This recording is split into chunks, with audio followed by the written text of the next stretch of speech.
Hello friends, आज हम पढ़ेंगे ओटाइस मीडिया। ओटाइस मतलब होता है इन्फ्लामेशन और मीडिया मतलब होता है मिडिल, ठीक है ना। तो the term otitis media means inflammation of the ear and means media means middle, ठीक है ना। ओटाइस मीडिया में क्या होता है, infection and inflammation of the middle ear. Otitis media occurring in the area between ear drum and the inner ear through the duct कैनोएज ET tube या Eustachian tube, यूस्टेनिक tube, ठीक है ना, या ईटी ट्यूब भी बोलते हैं इसको शॉर्ट में, ठीक है ना। It is the most common disease middle year in children and does occurring in adult. सबसे ज़्यादा ये मोस्ट कॉमन होती है किसमें, बच्चों में। बच्चों में क्यों होती है, बच्चों में क्योंकि देखो ये है अपना ईयर, ठीक है, फिर ये है अपना मिडिल ईयर, ठीक है, और ये है अपना इनर ईयर, ठीक है। ये मिडिल ईयर है ना, बच्चों में क्या होता है, यहाँ होती है नेजल से जुड़ा होता है ये, ठीक है ना। यहाँ से नेज़ोफेरिंग से जुड़ा होता है, नेज़ोफेरिंग से क्या होता है, जुड़ा हुआ होता है, ठीक है ना। नेज़ोफेरिंग से जुड़ा हुआ होता है ये, जिसके कारण क्या बच्चों में जो ये होता है ना, ये एकदम ऐसे सीधा होता है, जिसके कारण ये बच्चों में मोस्ट कॉमनली इन्फेक्शन फैलना है, नेज़ोगेरी में कोई इन्फ्लामेशन या फिर कोई बैक्टीरिया वगैरह है तो सीधा मिडिल ईयर में चला जाता है। तो इसकी वजह से वहाँ पे क्या हो जाता है, बच्चों में ज़्यादा कोज होता है। और जो जो अडल्ट होने ना उसमें ऐसे होता है, जो ये है वो ऐसे होता है, ताकि इन्फ्लामेशन जाने में प्रॉब्लम हो, इन्फ्लामेशन होने में टाइम लगता है। तो सबसे ज़्यादा बच्चों में मोस्ट कॉमनली ये होता है, ठीक है ना। फिर हम इसके क्लासिफिकेशन पढ़ेंगे। तो इसके दो टाइप के क्लासिफिकेशन है, एक तो है एक्वायर्ड ओटाइस मीडिया और एक है क्रॉनिक ओटाइस मीडिया। एक्वायर्ड किसको बोलेंगे, जो थोड़े समय के लिए हो। It is in acquired inflammation and infection of the middle year mucosa, ठीक है। It is causes bye mostly bacterial organism which inter into the middle year through ET tube या स्टेनिक ट्यूब, ठीक है ना। It is usually of repeat on side and short duration. ये क्या है, थोड़े समय के लिए होता है और शॉर्ट टाइम के लिए होता है, ठीक है। क्रॉनिक ओटाइस मीडिया किसको बोलेंगे, जो थोड़ा लंबे समय के लिए हो, मतलब कि ठीक होता है फिर वापस हो जाता है। और जो देखो, और जो है ना, ये है अपना ईयर, ये है अपना ईयर, यहाँ से जुड़ा हुआ है मिडिल ईयर।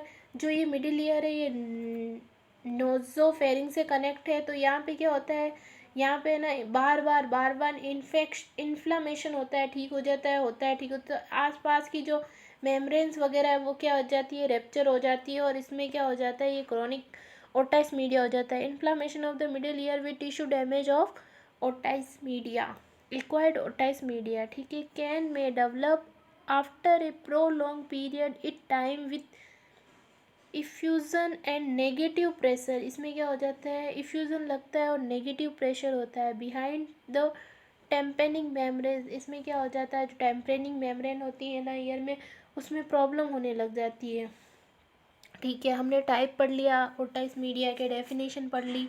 अब हम पढ़ेंगे कॉजेस। कॉजेस क्या क्या हो सकते हैं, बैक्टीरिया इन्फेक्शन हो सकता है। बैक्टीरिया कॉजेस कौन कौन से, स्टेप्टोकोकस, निमोनिया, हीमेटोफीलिया इन्फ्यूज़ा, मोरेला मोरेलिया, ठीक है। वायरस में कौन से sir, rhino virus, respiratory syncytial virus, ठीक है, जिसे RSV कहते हैं शॉर्ट में। तो ये कुछ वायरस और बैक्टीरिया है जिसकी वजह से ओटाइस मीडिया कॉजेस होता है हमारे कान के अंदर और हमें प्रॉब्लम पहुंचाता है, ठीक है।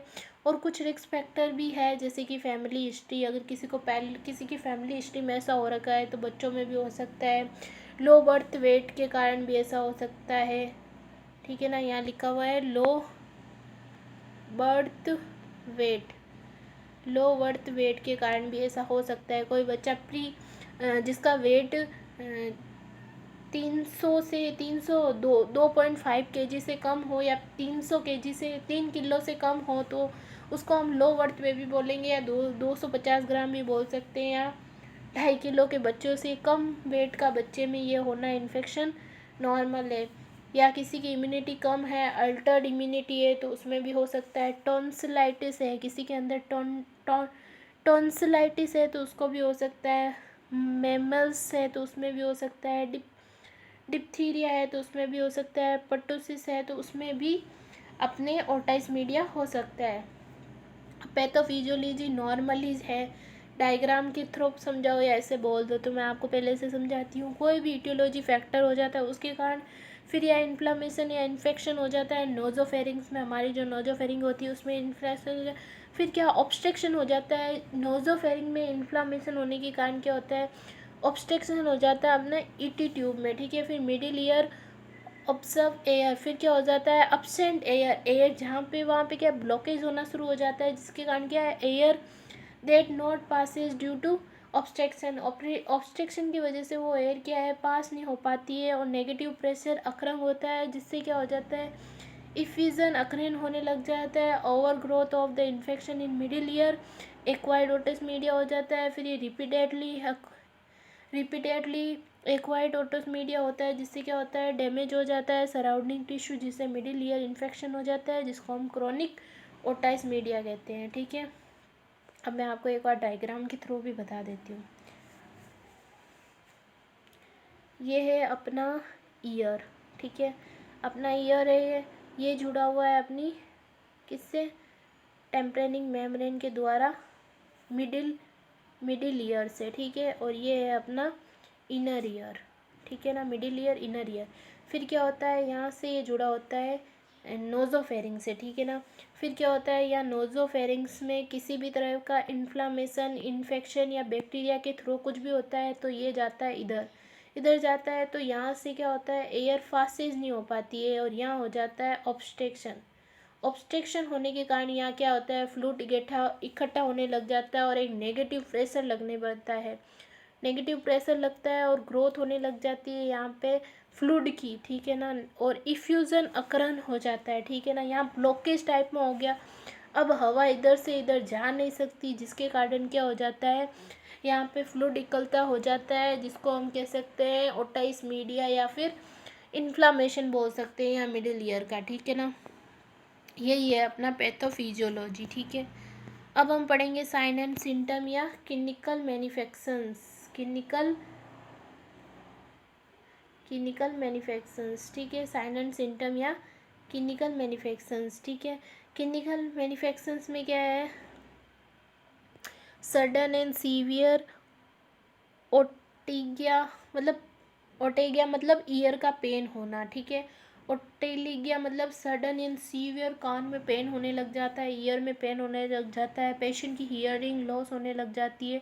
टिननिंग यानी कि उसको कान में ऐसा लग रहा है कि कुछ चल रहा है या कान में से आवाज़ें आ रही, उसको ऐसा महसूस होने लग जाता है। Severe of fullness in the year, उसको ऐसा लग रहा है मेरे कान में कुछ है और फुल भरा हुआ है, ऐसे उसको लगता है, फील होता है कि मेरे कान में हैवी सा है, ठीक है ना। इरिटेबिलिटी हो जाती है, पेशेंट इरिटेबिलिटी हो जाता है। मेस्टोइड टेंडरनेस होने लग जाती है पेशेंट में, पेशेंट को इसकी वजह से फीवर भी आ सकता है, क्योंकि पेन होता है तो उसको दर्द होगा तो फीवर आ सकता है। पेशेंट में हेडेक होने लग जाएगा, वॉमिटिंग भी होगी। और कान हमारा बैलेंस का काम करता है, तो बैलेंस भी गड़बड़ा जाएगा, तो बैलेंस प्रॉब्लम हो जाएगी बॉडी की, ठीक है ना। ये सब क्या था क्लिनिकल मैनिफेक्शंस पेशेंट के। अब है डायग्नोस्टिक इवैल्यूएशन में क्या करेंगे, पेशेंट की हिस्ट्री कलेक्शन करेंगे, पेशेंट का फिजिकल एग्जामिनेशन करेंगे, फिर क्या करेंगे ऑडियोमेट्री टेस्ट कराएंगे पेशेंट का use of assist hearing capacity के लिए। फिर पेशेंट में सीटी स्कैन एमआरआई कराएंगे कान की पूरी बॉडी की, ताकि पता चले। लैब टेस्ट करवाएंगे ये सब थे डायग्नोस्टिक इवैल्यूएशन, जिससे हम पता लगाएंगे कि कान में कितना इन्फेक्शन है या इन्फ्लामेशन है, जिससे हम उसका ट्रीटमेंट कर सकें। फिर है मैनेजमेंट, फिर हम मैनेजमेंट करेंगे। देखो मैनेजमेंट के लिए पेशेंट को क्या देंगे, एंटीबायोटिक एमिनिन विथ क्लेविनिन एसिड टैबलेट देंगे, ठीक है ना। ये टैबलेट्स देंगे पेशेंट को,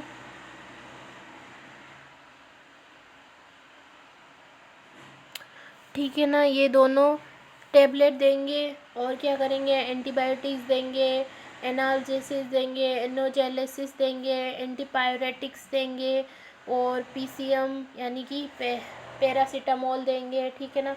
तो ये मेडिकेशन हम पेशेंट को देंगे, ये है हमारा मेडिकल मैनेजमेंट, मेडिकल मैनेजमेंट का मतलब क्या होता है, उसको टैबलेट्स देना, किसी भी टैबलेट जो उसके इन्फ्लामेशन को या उसकी डिजीज़ को कम करे, तो है वो मेडिकल मैनेजमेंट। सर्जिकल मैनेजमेंट में क्या करेंगे, टेम्पेनो सेंटेसिस करेंगे। टेम्पेनो सेंटेसिस मतलब कि ना टेम्परेली उसके कान के अंदर वो होता है एक, उसको अंदर डालेंगे, कान के अंदर इंसाइड करेंगे, फिर जो भी वहाँ पे फ्लूइड इकट्ठा हुआ है, जो भी इन्फ्लामेशन हुआ है, उसको बाहर निकालेंगे। एक होल नॉट टेम्परली होल करेंगे, परमानेंटली नहीं, टेम्परली होल करके वहाँ से मिडिल ईयर से जो भी होगा उसको बाहर निकालना टेम्पेनो सेंसेटिस कहलाता है। ये एक क्या है, टेम्पेनो सेंसेसिस सर्जरी है, ठीक है। सेकंड है माइरोटोमी। माइरोजोटोमी में क्या करेंगे, वहाँ पे एक फिक्स होल कर देंगे, मतलब परमानेंट होल कर देंगे मिडिल ईयर के अंदर। इसमें तो क्या करेंगे, ये ईयर है और ये मिडिल ईयर है, मिडिल ईयर के अंदर क्या है, कुछ इंसर्ट करेंगे और परमानेंटली यहाँ पे होल करना कहलाता है माइनोजोटोमी, ठीक है। और टेम्परेली करवाना टाइम्पेनोसेंटेसिस कहलाता है, ठीक है ना।